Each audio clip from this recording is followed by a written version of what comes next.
네, 박근혜 대통령과 여야 3당 원내 지도부가 20대 총선 이후 처음으로 어제 청와대에서 만났습니다. 이번 회동에서 앞으로 석 달에 한 번씩 정기적으로 회동하기로 합의하는 등 소통과 협치의 물꼬가 트였다는 분석이 지배적입니다.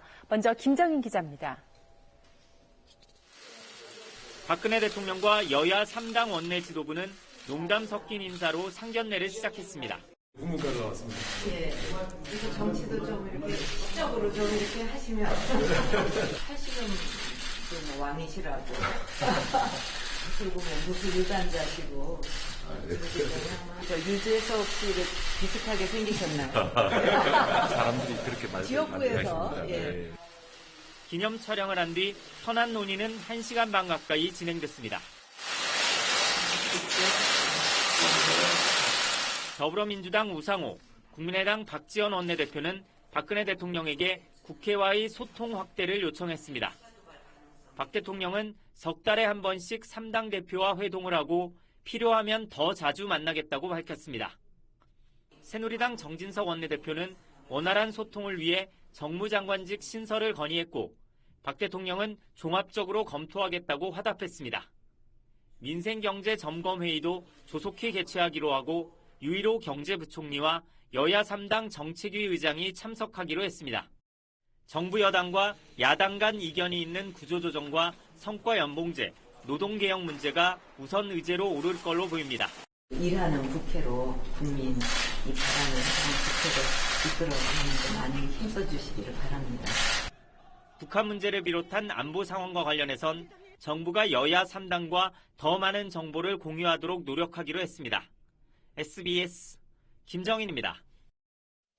박근혜 대통령과 여야 원내대표들은 이번 회담에서 주요 현안들에 대한 의견을 나눴습니다. 임을 위한 행진곡을 5.18 기념곡으로 지정해달라는 야당의 요청에는 좀 진전이 있었고 가습기 살균제 사태와 세월호 특별법 개정 문제에 대해서는 의견 차이를 보였습니다. 한정원 기자가 논의된 사안들을 정리했습니다.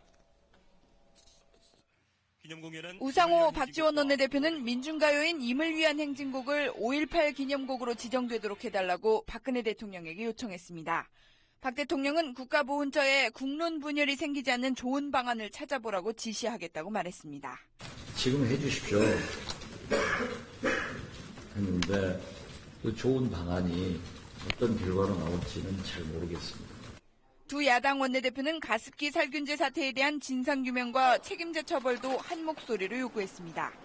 박 대통령은 필요하다면 국회에서 여야정 협의체를 구성해 철저히 따져달라고 말했습니다. 정부의 책임도 규명을 해야 되는데 여야정 협의체를 꾸려서 과연 공동으로 이 문제들을 규명할 수 있겠는가 하는.